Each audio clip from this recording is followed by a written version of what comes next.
బొత్స శివప్పలనాయుడు మర్రిపాలెం, మన నాతవరం మండలం మర్రిపాలెంకి చెందిన శివప్పలనాయుడు. ఆయన ఆల్రెడీ 10 years నుంచి మిలిటరీలో జాబ్ చేస్తున్నాడు. ప్రజెంట్ ఆయన వర్క్ అయితే 8RR యూనిట్ జమ్మూ కాశ్మీర్లో పనిచేస్తూ ఈ మధ్యనే ట్రాన్స్ఫర్ అయిందంట. ట్రాన్స్ఫర్ అయితే 4 days CL అదే లీవ్స్ తీసుకొని ఇంటికి రావడం జరిగింది. హైదరాబాద్ ఆయన ట్రాన్స్ఫర్ అయింది, హైదరాబాద్ యూనిట్కి. దాంట్లో భాగంగానే మొన్న 4th night 11 o'clock ఆ టైంలో ఇంటికి రావడం జరిగింది. వాళ్ళ సొంత ఊరు మర్రిపాలెం, నాతవరం మండలం. వచ్చి మరుసటి రోజు 5th 5వ తారీఖు మధ్యాహ్నం భోజనం ఆఫ్టర్ లంచ్ ఏంటంటే 3 గంటల బయలుదేరి ఇంటికి వాళ్ళ భార్యకి చెప్పేసి నర్సీపట్నం వెళ్తానని చెప్పేసి వచ్చేసాడు. వచ్చిన తర్వాత KNR లాడ్జ్లో అదే రోజు 5వ తారీఖు ఈవినింగ్ అప్రాక్సిమేట్లీ 7 ఆ ప్రాంతంలో KNR లాడ్జ్లో 309 రూమ్ తీసుకున్నాడు. రూమ్ తీసుకొని అందులో ఉన్నాడు. ఉన్న తర్వాత నిన్న మనకి రిపోర్ట్ ఏంటంటే ఆయనకి KNR లాడ్జ్ యాజమాన్యం వాళ్ళ ఊరు ఎల్డర్కి ఫోన్ చేయడం జరిగింది. ఈ 1 day నుంచి ఈయన బయటికి రావట్లేదు, ఏదో సంథింగ్ జరిగింది అన్నట్టు.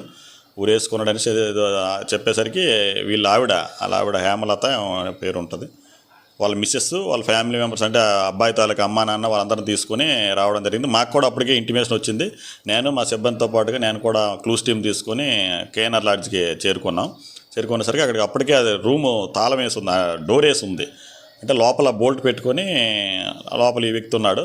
దాని మీద మేము ఏంటంటే వీళ్ళందరి సమక్షంలోనే వాళ్ళ మిస్సెస్, వాళ్ళ ఫ్యామిలీ మెంబర్స్, ఫాదర్ వాళ్ళ సమక్షంలోనే క్లూస్ టీమ్ ఇదే వీడియోగ్రఫీ అన్నీ చేసుకొని ఫోర్స్ఫుల్గా తీయడం జరిగింది. తీసేటప్పటికి వెనక లోపల బోల్ట్ అనేది ఊడిందనమాట. అంటే లోపల బోల్ట్ పెట్టుకొని ఆయన చూసేసరికి ఒక నైలాన్ రోప్ ఉంటుంది కదా, దాన్ని మన సీలింగ్ హుక్కి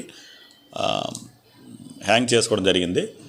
అన్ఫార్చునేట్లీగా చనిపోవడం కూడా జరిగింది. దాంట్లో వెంటనే మనం మా క్లూస్ టీమ్ సహాయంతోనూ వాళ్ళ సహాయంతో బాడీని కింద దించి వీడియోగ్రఫీ అన్నీ చేసి కూడా మనం ఏరియా హాస్పిటల్కి మార్చికి పంపి వాళ్ళ రిపోర్ట్ ఇచ్చారు. ఆ రిపోర్ట్ బేస్ చేసుకొని మనం హ్యాంగింగ్ అదే డెత్ డ్యూ టు హ్యాంగింగ్ వాటి మీద 174 CRPC ప్రకారం 194 BNSS యాక్ట్ వస్తుంది. దాని మీద కేసు రిజిస్టర్ చేసి మా ఉన్నతాధికారులు కూడా తెలియపరచడం జరిగింది. ఇది అట్ ది సేమ్ టైం ఈ ఇష్యూని మనం వాళ్ళ తాలూకా మిలిటరీ హెడ్ క్వార్టర్స్ వాళ్ళకు కూడా ఫోన్ ద్వారా చెప్పడం జరిగింది. వాళ్ళు కూడా వస్తున్నారు ఇక్కడ వైజాగ్ నుంచి. ఈ షేర్ మార్కెట్స్ ఉంటాయి కదండి, ఈ షేర్ మార్కెట్లో కూడా కొంత అమౌంట్ పెట్టడం జరిగింది. ఆయన దాంట్లో లాస్ అయ్యారనేసి వాళ్ళ మిస్సెస్ చెప్తుంది. ఇంకా అది మనం అది అసెట్ చేయాల్సి ఉంది.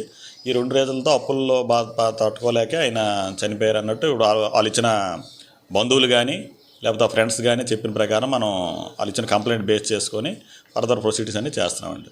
మరిన్ని వీడియోస్ కోసం ఛానల్ ని సబ్స్క్రైబ్ చేయండి. లేటెస్ట్ అప్డేట్స్ కోసం వాట్సాప్ ఛానల్ ని ఫాలో అవ్వండి. ఆ లింక్ డిస్క్రిప్షన్ లో ఉంది.